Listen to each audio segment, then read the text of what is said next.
That's great. If I could have your attention, please.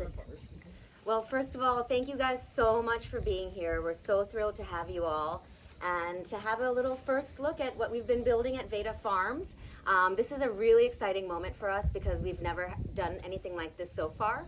And you all are kind of our first founding community that's actually seeing what we've been building. And we've just been working so hard on all of this for the last several years, and it just feels absolutely thrilling to be able to have you all here. I think I've met all of you, of course, but I'm Smrita Chaubey. I'm the founder of Veda Farms. And so before we get started, I just wanted to say a huge thank you to Rick Murphy right here. We are in Rick's home. So thank you, Rick, for having us.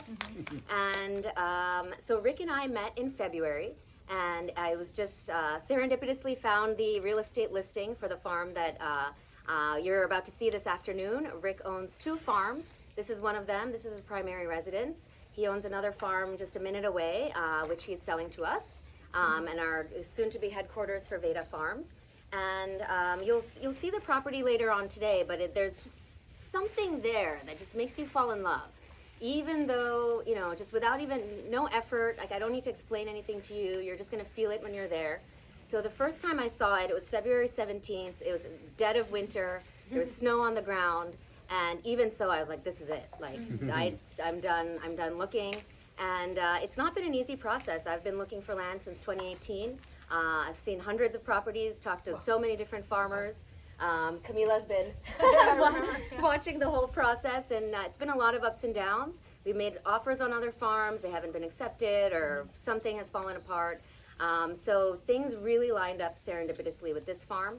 And thanks to Rick's generosity, he's been very patient with us as we took an entire year to do our diligence.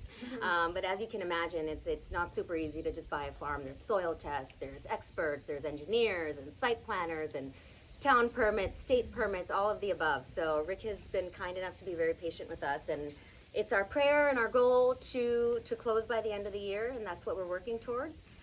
So we're so just really grateful to have you guys all here, and our intention for inviting you here was really to help us brainstorm, you know, how we can make the most of what we have going on here on the farm that you're about to see in terms of creating experiences and education around Ayurveda. And which really takes me back to, you know, what is Veda Farms, who are we, what are we doing? And so Veda Farms it's not really a company, it's more of a prayer. It's a prayer for the return of authentic medicine. So our ancestors, once upon a time, had a very different understanding of how the universe works. They understood that everything is energy. We are all energy. We are part of this earth. We are part of, you know, the Divine Mother's creation.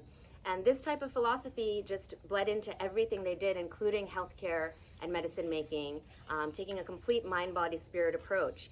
And, you know, Ayurveda is an ancient wisdom. It's still practiced by over 1 billion people on planet Earth. But we felt that there was still something missing. We felt that there wasn't really anybody taking the medicine making practices from seed all the way to production. So once we started doing research, we started realizing that even many of the big Ayurveda companies in India don't necessarily own their own farms. So that end-to-end process of what does it mean to create medicine, you know, I'm sure it's being done in pockets that we were not aware of, but not in any like large mainstream way. So that's really our intention. Our intention is to create a vertically integrated Ayurvedic medicine company that's not just focused on the herbs, but also focused on all the ritual around agriculture and building in community. Because in the ancient times, medicine making was all bioregional. There wasn't one conglomerate that made food and medicine for the masses. People did it themselves. There was ritual, there was community, dance, music, all of the above. So that's our intention. That's our prayer, to have Veda Farms be a place where we can show people through experience what Ayurvedic healing is really about.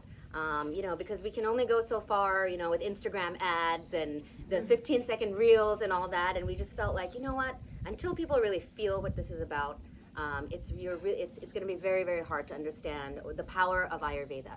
And so that's what we want to do here. And this is a very, very special town.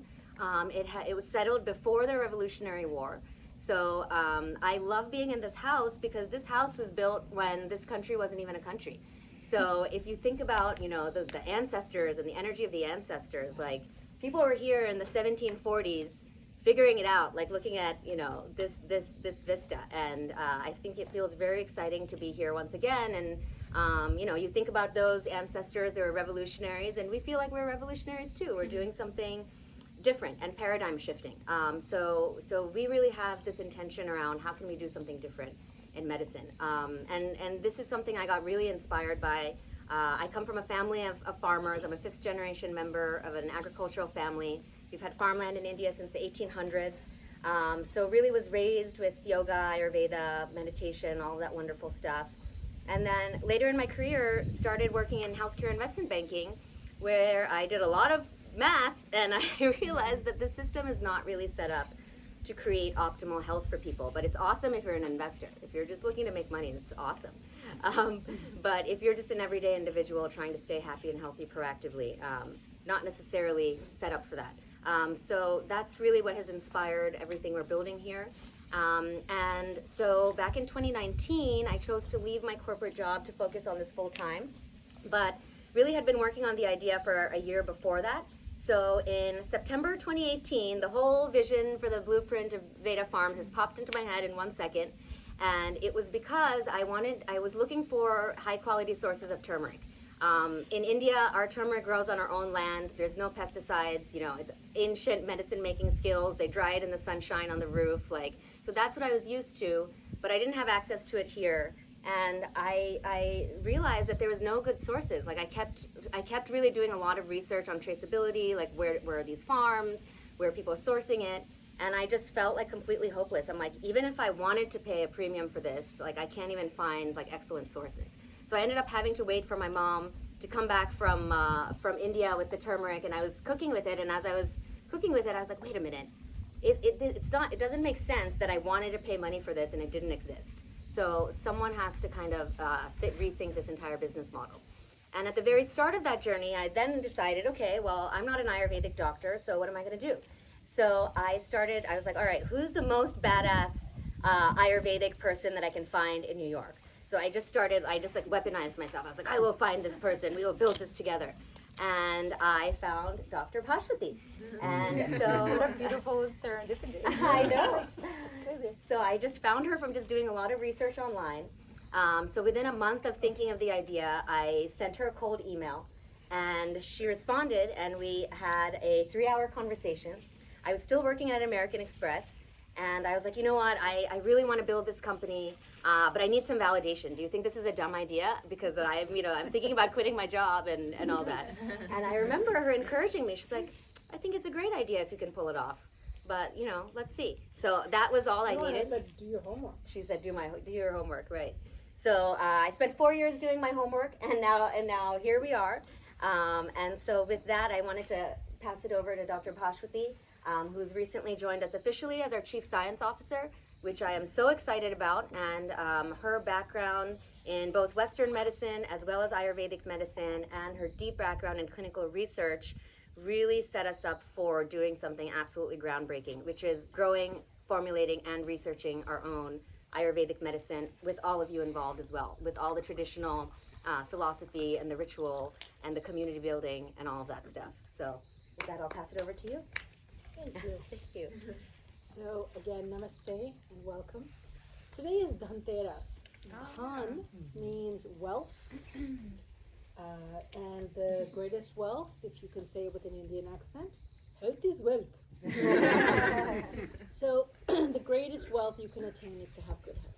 Because if you have $1 billion and you have something called an Apple, iPhone, iPod, whatever, and you don't have your health, what does it mean? And we all watched Steve Jobs not be able to go further and die at such a young age.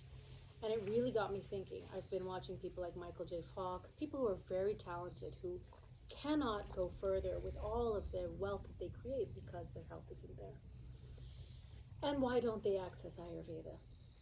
Why? Because they're not aware of it. So today we talk about not just health and wealth. We celebrate the Lakshmi Puja. Lakshmi is the goddess of wisdom.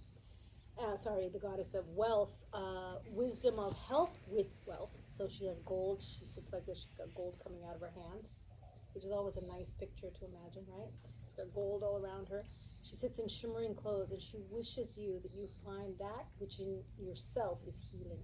She doesn't represent something outside like an iconic, polytheistic religion type of thing. She is that power inside of you that can bring your own wealth back.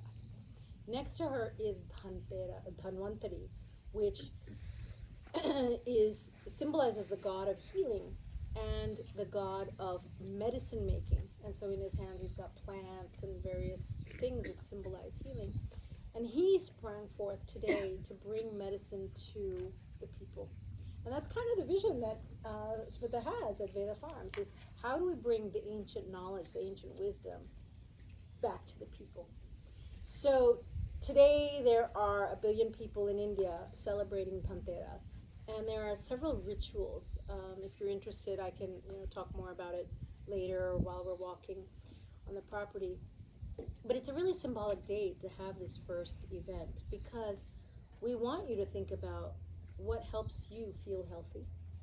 What kind of components do you have in your life today that you know are not keeping you healthy, but you continue with because it's just kind of your status quo? You've been thinking about changing it, but you haven't changed it. And what kind of help would you like to have? So when we talk about vertical integration from soil to, actually it's the seed first, to the soil, to the people who are sowing the fields, to the cultivation, and over to the laboratory to understand how those medicines are going to work, and then to the stomach of the person. We have it broken up into many different industries in the US. But if you think about an ancient doctor who does it the right way, the way that you would trust, you go to him or her, they say, okay, they take your pulse or they examine you, they go to the backyard, they pick the herbs, they've got a little stove and they make a little decoction and they give it to you. You sit and wait for 10 minutes, they give it to you, you drink it, say sit for 20 minutes and tell me how you feel. You either feel worse, the same, or better. And based on that, they can tell you, okay, you've got this going on in your body. And then they give you this medicine that they have handmade days, weeks, months, years ago. That person that gives you that medicine is very highly unlikely to be unethical and to put garbage into the medicine, because they're going to hand it to you and there's a sense of moral connection between I'm recommending it to you, I'm handing it to you. If I just write on a prescription pad and send you to the pharmacy, the CVS fulfills the prescription, and the person that gives it to you has no connection to the diagnosis or to how much was given, that disconnect is a really big part of the problem today. But Ayurveda already went through that at some point when we weren't around, and understood that that vertical integration, step by step, is really important.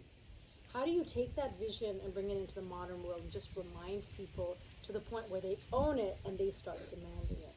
And that's part of our vision, is to get out there, show it being done here in a few model farms around the country, if we can bring it to that. Education, amplification, not just of what we do well in terms of medicine making, but also how to eat, how to live your lifestyle. The lifestyle daily routine, many of you know, is called Dinacharya. That's the name of my institute in New York, Dinacharya Institute. There's also the seasonal routine, which is known as Ritucharya. There's the night routine, how to sleep well, which is Ratricharya. I just got back 2 days ago from Paris, where half of the patients are complaining of insomnia. If you don't sleep well, how can you live well? And then there's Raticharya, which is the routine of intimacy. And intimacy doesn't always mean sex. It means intimacy with the people you love who live in your heart, who own your life with you because your life is so important to them. That intimacy is so important to stay well. So when we talk about Vedas, which is human wisdom, the knowledge that we humans can have in our minds, that expansion of that to where people can heal just from the knowledge and take that forward to the next step. That's part of Veda Farms. But then we started talking. 2 girls in a car talking, just imagine. All of a sudden we talked about music. I have a very intimate relation with classical Indian music and its healing power. So that's called the raga chikitsa.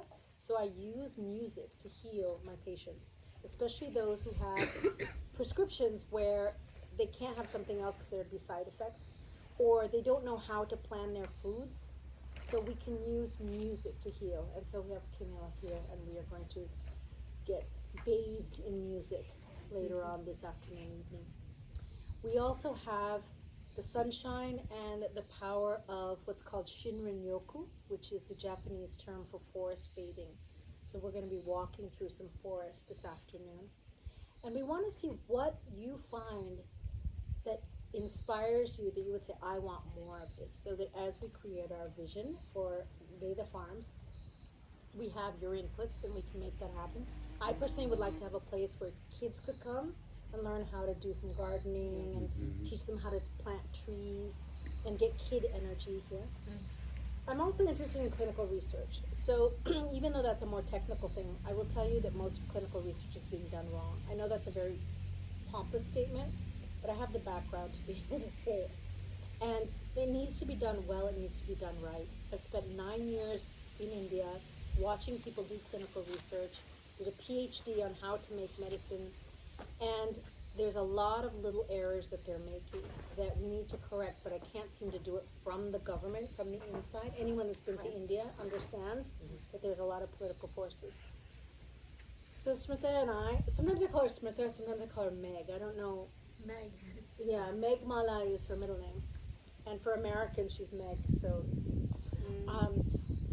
And it's not Smrita, right? It's Smrita. Smrita. Yeah, Smrita. So, and Smriti means memory, the greatest, memory.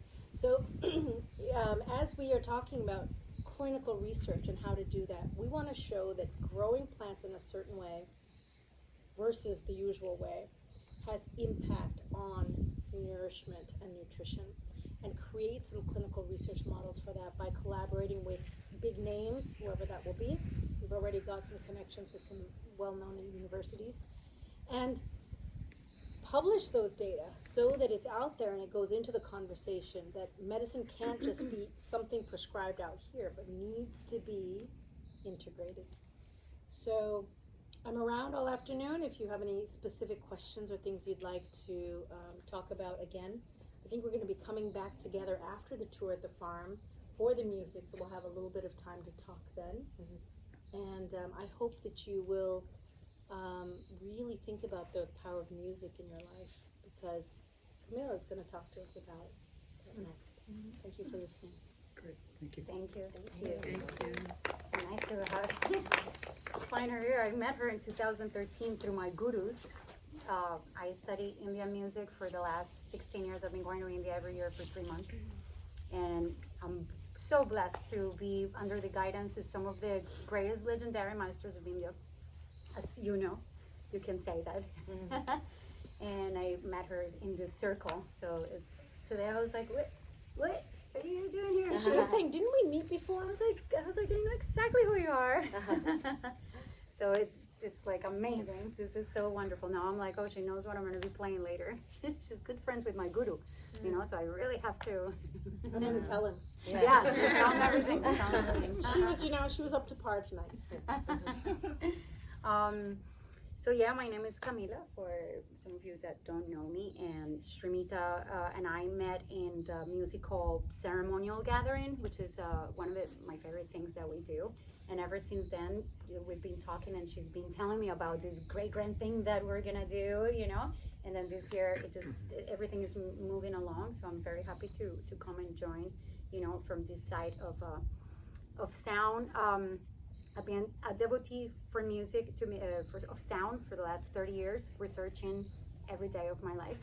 And I studied in Cuba, in India, like I said, and Western classical, flamenco, South American music, jazz, and I've been very immersed. In the time that I went to India, we would listen to these incredible maestros. Sometimes they have these festivals all night, and there are ragas for different times of the day, So the ragas at 5 in the morning, when you've been up all night, 6 in the morning, they have a very distinct flavor, and what they get out of your consciousness, it's I mean, it's unbelievable. I'm a complete nerd about this, but the things that I have been able to observe and not only playing the music and learning with my gurus, that's a whole thing in itself, but even just as a listener, you know, music raga system is one of the important Vedas.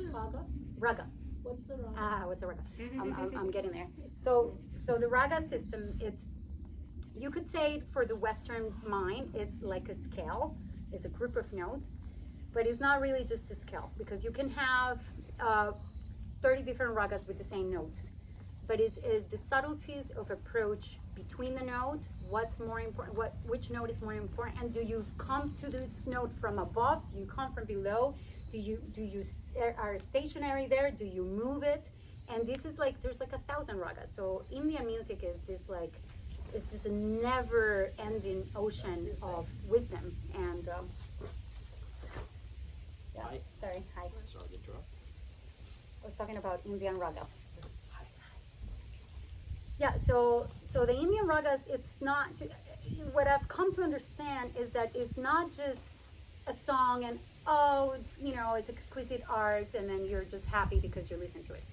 No, it's so much more than that. It's so much more than that, because what I've observed myself when listening to a lot of hours of these maestros who have, mind you, practiced for hours and hours and hours a day for 40 years, who have hustled to find these maestros who were secretly like getting this information from their gurus, worked so hard in the past without YouTube to gather this information. So this is a tradition that is passed down. It cannot be written. You have to see with your guru.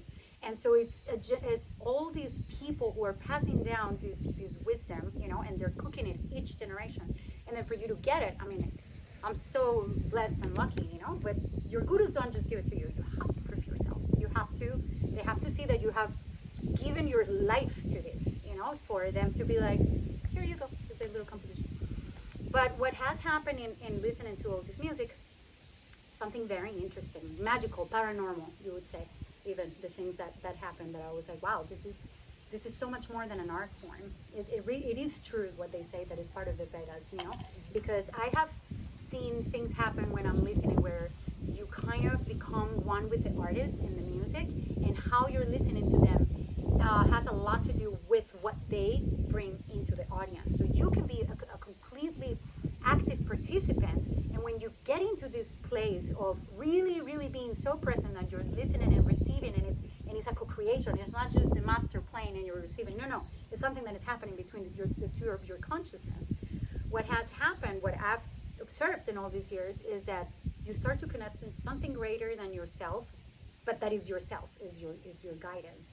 And then I can see the guidance of my life, my own life, while listening to this music. It's like a whole map of my life, which has to do with this, by the way. Mm-hmm. So me talking about this is something that I've been thinking for years, you know? So this is just a logical step of us coming together and you calling me, being like, this is so much more, like this music, it's so much more than just like listening to music. And so yeah, there's a map of your life that comes, and then like a course of action. There's guidance from the divine that I've known that happens when you really learn how to listen to this music, you know. So I have big hopes for this music. I think that this music, it can be one of the forces that is going to heal the world. You know, for now it just seems like we're just a bunch of nerds being like, I love the music, and everyone's like, what is that? You know? But I have big hopes. I have come, a lot of my friends, you know, I'm a promoter of this music for a long time. We made a lot of community around this music and made it kind of like popular in New York with Brooklyn Raga Massive, which is one of the organizations that we found. And, you know, I have friends who come louder so people can hear you. Brooklyn Raga Massive is an organization that me and my friends founded, and now it's like a world organization. We've had so many musicians from all over the world and stuff, and it's about raga and other musics, but raga and Latin music, raga and African music, raga and Arabic music, you know. And I had somebody recently, one of my friends wrote me. She was like, I was walking around, you know, and I heard somebody playing music. And after being exposed to raga, all other kinds of music, it feels like processed sugar. Mm-hmm. You've damaged me. Please send me more. Like, and I have a lot of friends who that's what they listen to at home, you know. There's people who can't even listen to anything else, you know, that I know it's a rabbit hole. I'm just coming out after 15 years. How I'm many like, of you would agree that once you listen to Indian classical music, you can't listen to other stuff? I mean, So terrible, right? Because then you can't enjoy yeah. Rolling Stones anymore. It's, Turn that off. Come on. it's very hard. It's just it's got a lot in it, you know. Especially, you know, and this takes me a little bit to there's a gathering in the Sufism. It's called Sema. And what this Sema is like they only invite people who are music lovers, like hardcore music connoisseurs or maestros, because they say that if somebody with a less attentive ear comes in, the whole vibe just disappears. You know? So there's an electricity, and this word, maybe I'm butchering it, but malhal. Yeah, malhal. It's the electricity that gets created when the music is being presented from spirit. I mean, so much that goes into being able to do that, you know, countless hours of practice, knowledge with your guru, your own spiritual journey. You can't be playing. My guru for 10 years was like, you're not getting it, you're not getting it, you're not getting it, you're not getting it. I'm like, Guruji, I practice 10 hours a day. You know, and then one day I was in enhanced medicine. It's called conscious enhancers, and then I realized what it was. You know, it was like sound was listening, I was tuning, and then I heard being like, you're not listening, you're playing for the wrong motives. You're playing to get better, you're playing to get more gigs, you're playing to be like, I'm a musician. But it had to be like it's a devotional practice, and only with true devotional practice and surrender, that's when you can really bring this malha, you know, and this is healing, and this creates community. Also, it puts people together, creates families, it creates lives. People fall in love, create families. There's a whole generation. So this is just around the power of sound music. So this is what we're going to be doing. I know a lot of incredible masterful musicians, and the idea is to bring them all here and have these wonderful gatherings, all kinds of musical gatherings. So yeah. Beautiful. Is there a specific instrument that you play? I play the Indian sarod, Wow. North Indian sarod, yeah, and I'm a guitar player as well. Yeah, but that's And she really plays. It's a tough instrument. How would you describe the healing power of the music versus a sound bath, for example? I'm assuming. Well, you know, the sound bath, I think it can be very powerful, but I put a lot of importance and 30 years of practice, 40 years, 50 years of devoted everyday research into sound. That, you know, sound baths, a lot of people maybe weren't trained musicians. Maybe they got a few gongs, and for a few years they've been playing the gongs. Wonderful, it's okay. But hours and upon hours and thousands and thousands and thousands of hours of going deep into that, there's a different key. It's a different key that opens, and you can hear. Maybe sometimes you don't know why you would like an artist. Sometimes the note, it can be perfectly in tune, it can be perfectly rhythm, but it doesn't bring that electricity. Why? Because there's so much. It's a devotional thing. It's not just. It has to be devotional. The musicians that we call for ceremony, I work with a lot of different musicians. Most of them I don't call for ceremony, because ceremony, they have to be connected to that which is beyond the veil, and have that devotion and that surrender. That takes for you not to have an egocentric approach to music on the performer. It has to be. It's not about you. It's about serving sound, really, and serving the people, and serving the vibe, and that is hard. I mean, that's hard work. It's hard work. Every day you have to go into that and really have purify your heart.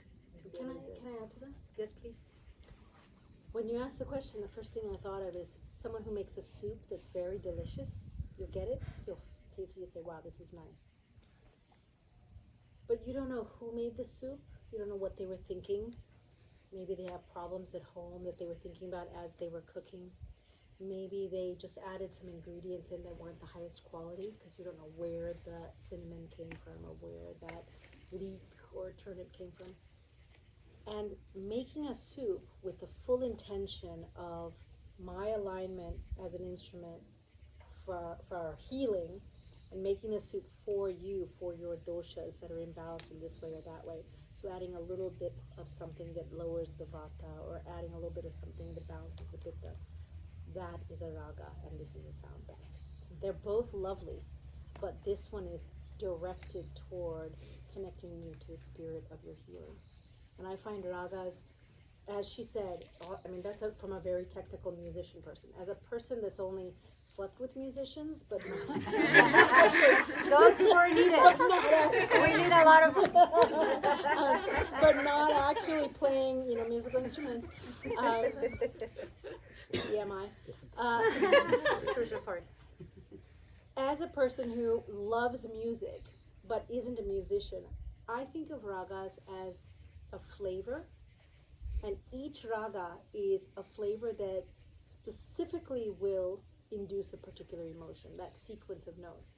So when my friends were learning, the guru didn't have a set syllabus.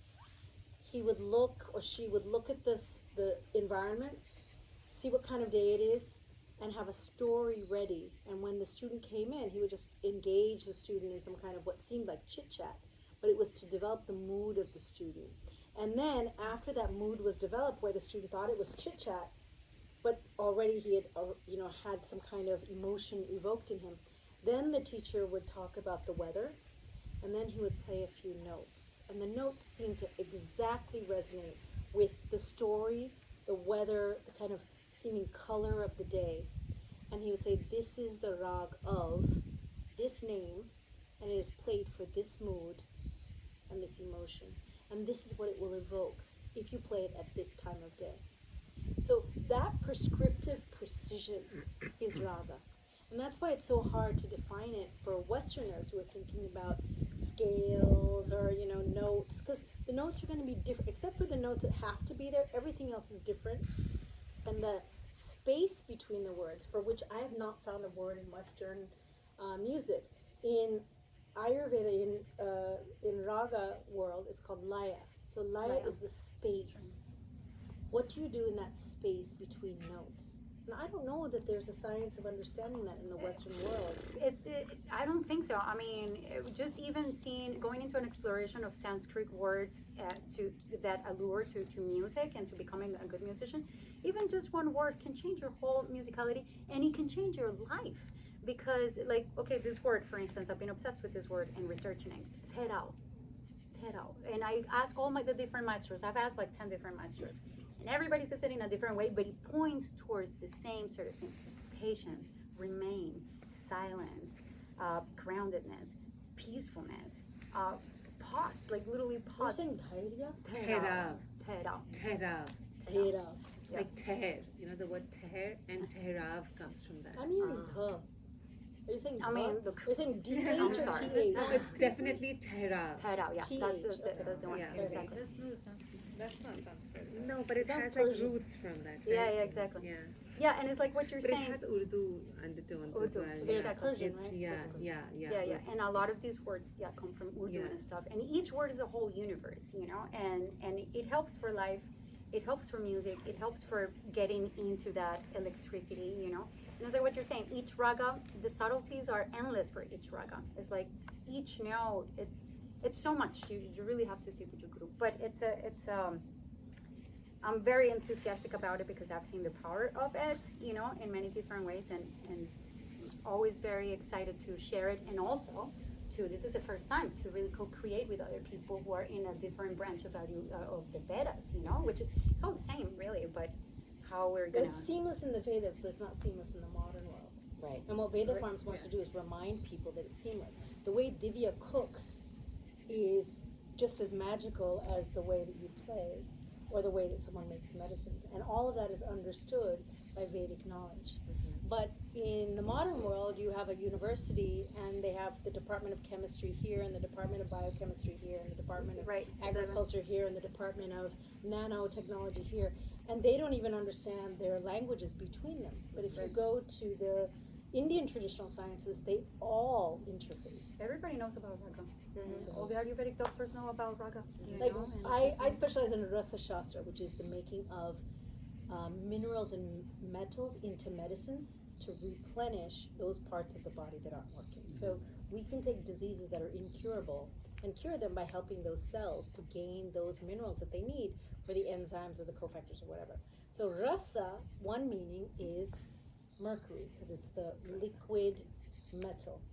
You go over to rasa in food, and you're talking about the 6 tastes. You go over to the navarasa in music, and you're talking about the emotions. The same word rasa has about at least 10 or 12 meanings, and they have that same bhava. Bhava means the existence in your heart, and that is that there's a fluidity, there's an emotion that connects from your soul through your mind and into your material beingness, and that flow. Sometimes it's liquid on your saliva, and sometimes it's liquid in the metal, sometimes it's liquid in the flow of musical notes. Yeah. But that knowledge that we have in pieces, that our gurus had 10 times more, we really feel that there's a time right now in the world that if we don't preserve this and re-amplify it to the modern Western world, most Indians who you may know and who I know are not traditional. They have become extremely westernized. They certainly don't do their dinacharya. They don't wake up and scrape their tongue and do all the things. And if you tell them, they're like, that's just backward stuff from India. I'm living in America now.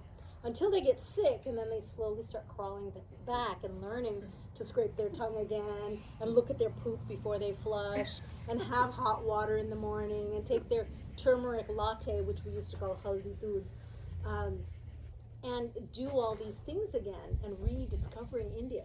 Half my patients are now Indians who are well-to-do, Americanized, and kind of embarrassingly trying to rediscover their roots because they realize how important they are.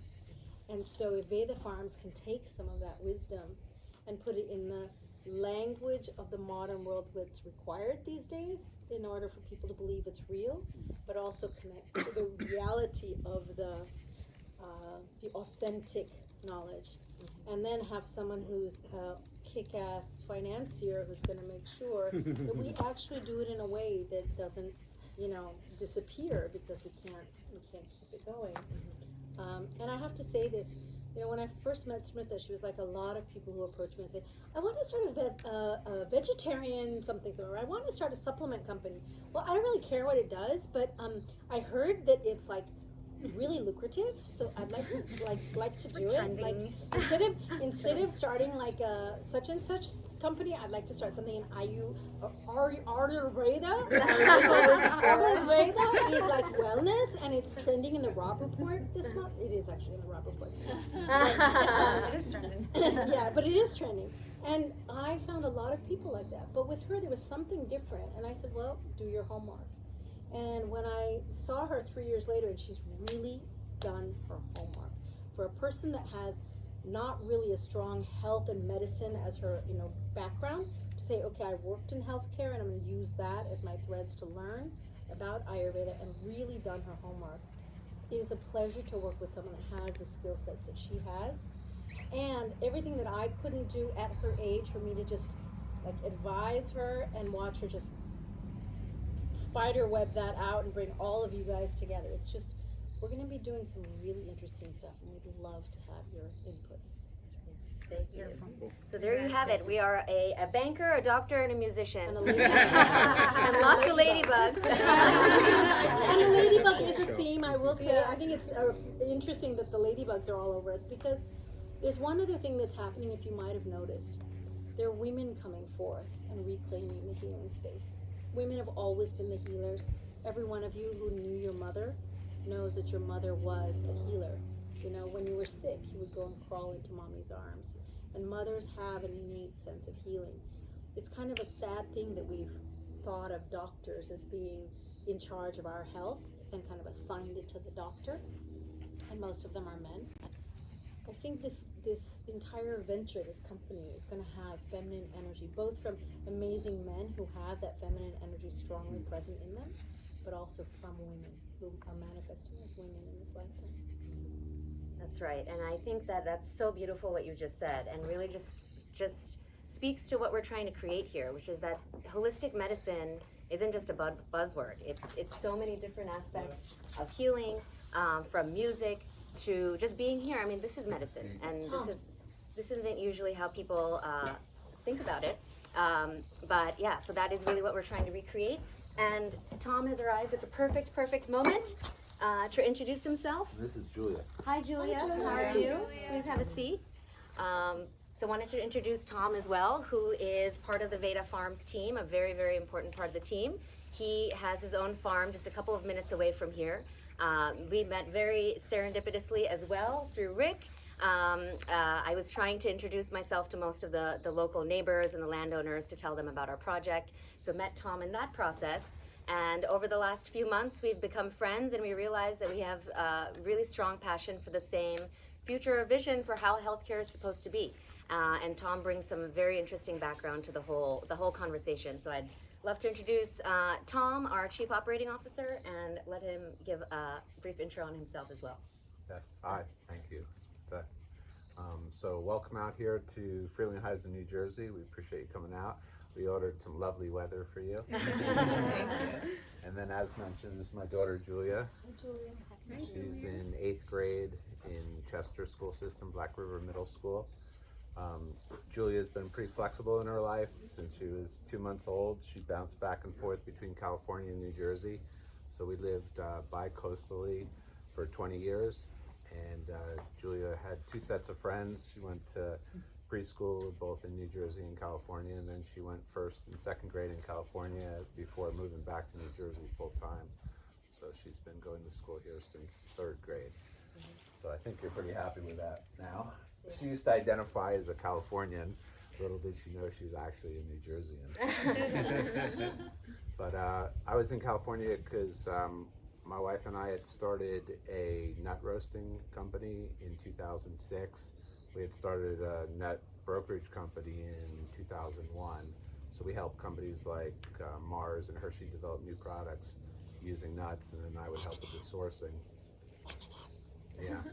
Yeah, so when we started our roasting company, we started roasting all the almonds and M&Ms for Mars, and then we did a lot of projects with Mars, a lot of nut types, including for Snickers and a lot of their top brands. So it was a pretty fun experience. We sold the business 2 years ago, so we are in a transition phase. We have 3-year contracts that we have to fulfill, handing over the company. So 1 more year left. And then So we got him at the right time. Yeah, so I Pre-roasted. Yeah. But we got into a lot of interesting stuff. Did a lot of almond butter, cashew butter, things like that. Worked with a lot of the top brands. We did all the almond butter for Trader Joe's, and then Walmart. We introduced cashew butter for Walmart. So we had some pretty big customers. Did a lot of 3-pound bags of almonds for Costco and other value-added products for Costco. But we were the top seller to the ice cream industry. So it was a fun ride, but now I'm kind of happy to be on one coast to see the seasons change. For 20 years I didn't get to do that. I was back and forth on the plane all the time, and you'd see a tree about to bloom, and you'd come back a couple weeks later and it had already dropped its petals. Or the reverse, in the fall you'd leave on a lovely day like this and come back a couple weeks later and it would be barren. So really enjoying the last couple years of being here more often. And very happy to be involved in this project. It sounds like a wonderful use for a local farm and working with the community. I've been involved in the community. I chaired the planning board for a number of years before I got too busy out in California. So I think that helps us from a land use standpoint. So once again, just happy to have everybody come out. Happy to show you around a little bit. He knows a lot about farming, so if you have agro questions, a couple of you were asking about that. He has such interesting stories. And I'm not even talking about the finance part and the commodities and all that, trading. Just farming, understanding how to walk the land. I think you have time to walk with us today, right? Yes. Yeah, we even got into things that weren't on farms, like Brazil nuts or Amazonian nuts, which come out of the rainforest. Traveling, upriver into Bolivia, that was fascinating, interesting. Lovely. Yeah, so we're really excited to have Tom's support. Just his understanding of manufacturing, supply chain is going to be absolutely critical to the future of our mission as we decide which herbs we want to specialize in, how do we actually build our whole formulation facility, which you will see later on when we go for a walk, where we want to build that, and how do we bring these beautiful medicines to market in a way that's compliant and safe, and also, as fresh as humanly possible, and really creating this farm to consumer farm to individual, farm to person business model that not only enables easy access to everything we're creating here, but also really deep dives into the education and really the experience. Everything Camila was talking about, it's not really a pill that you can just pop and say, okay, now I'm done healing. So this is a whole process of re-educating people. And I think one thing that I find fascinating about Ayurveda is a lot of people discover Ayurveda in the West when Western medicine has failed you. I know for much of my life, I was not really into Ayurvedic medicine until I was just, I didn't even think about it. I was like, oh, my mom always talks about that stuff, whatever. Until I had health problems that, doctors basically told me were incurable. And I was like, this can't be true. There has to be, how can it not be curable? And that's when I rediscovered Ayurveda, and I was basically healed within 6 weeks. And I was just like shocked. I was like, what do you mean? For 10 years, I've been getting told that I had a problem that was basically incurable. Less than 2 months later, I was perfectly fine. So I was like, people need to know about this. But it's not that easy to just educate people about what holistic medicine is, because as we've been describing, it's so many different things. It's the way you sleep and the way you eat and the way you think and the music you listen to. And I think the toughest part in our modern culture is we can't slow down enough. To listen to Camila's music, each one of her ragas is an hour long. So, who has the patience these days to do that? Or to eat M&Ms slowly. Oh yeah, or to eat M&Ms slowly. But that's really our vision for what we're building here. How can we, through experience, through natural beauty and fun and joy, community, celebration, music, how can we make it fun to help people learn about what holistic medicine is really all about, and create an alternative? Because I think the backdrop, the social backdrop against which we're building a lot of this stuff is that last couple of years have been crazy in the healthcare world. I recently saw some headlines that in California, if a doctor disagrees with the government's perspective on a specific thing, they could lose their license for talking about that. So, we're kind of in a world where healthcare is kind of getting corporatized and taken over in a way that's kind of unprecedented. So it's very, very important to increase awareness of the fact that this is all new. This very controlled idea of what medicine is, and it's only medicine if it's produced by a pharmaceutical company, and you have to have millions of dollars to fund this research, and only then can it be given to people. We just disagree. It's never been done that way. I mean, humans have been on this planet for a very, very long time. And that's why we feel that Ayurveda is just such an exciting opportunity to rediscover and just get back to our roots. And in fact, we've done research on local Native American medicine, and it's actually shockingly similar to the principles of Ayurveda. Traditional Chinese medicine, shockingly similar. So it seems all clues kind of point to the fact that throughout planet Earth, once upon a time, we used to have all of this knowledge. And somehow over the years it got lost. But yeah, we're just really excited, just given everything that's happening in the broader healthcare field, to say, you know what, it's time. It's time to build an authentic, grounded system for Ayurvedic medicine. So really excited to have you all here, as I mentioned.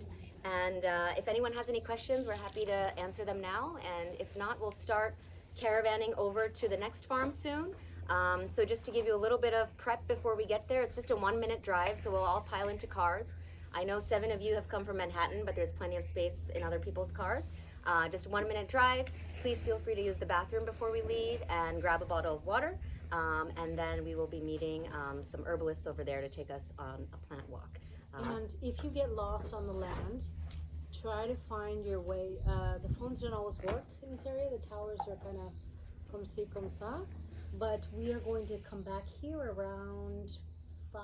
Around 5, yes. So at 5, Camila will have set up the music, and we will start with our evening activities. So try to stay with the walk, but if you find yourself being pulled by ladybugs or other then try to reach out to one of us. I think all of you have one of our numbers if you don't get it from us before you go, in case you get lost. And if you really get lost, just shout, and maybe by tomorrow we'll hear you. It is a 254-acre farm.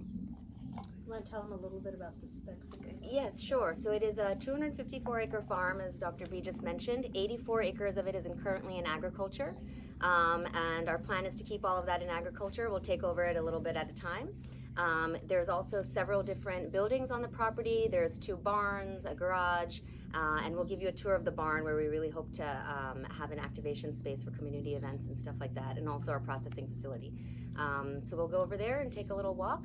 And yeah, happy to answer any We questions. already have workshops lining up. So if you're interested in being part of a workshop or doing a workshop, talk with one of us. Yes, absolutely. And we really envision this property being a space that we'd love to share with other Ayurvedic practitioners, startup founders, really to create a community around all of this. I think once we really go into the Vedic sciences, it's not about like competing with everyone. It's about creating a community such that together we can offer a very robust, full spectrum source of healing to our local communities. So we really hope that you view this farm as your own space, your own home, and we want you all to feel welcome here. Tell them about the seminars. The seminar series? Why don't you tell them about it? You want to tell them, you want to talk about that later? Maybe the We sun is a can, little yeah. bit intense for you guys? Hmm? I was thinking maybe I don't know if the sun, are you guys okay with the sun? We'll get That's up good. in a Great. second. We are going to start in Manhattan a seminar series with monthly talks by different people who are running businesses having to do with Ayurveda. And that includes many of you here. Wow. You're either involved with something that is Ayurveda, whether it's a space or a product or a service or a venture or something. And we were saying, between the 2 of us, we know like 30 people. And some of them know each other, but many of them don't. How do we keep them so that they don't go into that paradigm of competition, which is kind of the predominant paradigm taught in business school, but rather collaborate, find from each other who the other stories and players are. I was at dinner with someone the other night who taught me so much about one of the Ayurveda companies who I already knew from one angle, but seeing it from the other angle, I understood so much more. And using that information to make it a win-win for everyone is part of what's going to take Ayurveda forward, because Ayurveda has its own energy and it's not going to respond to the energy of competition. It's going to respond to the energy of collaboration. Yes. Well, wonderful. Amazing. Well, thank you all so much. Let's start. We'll start caravanning over to the next place. So there are a couple of waste baskets where you can throw your plates, keep your napkins.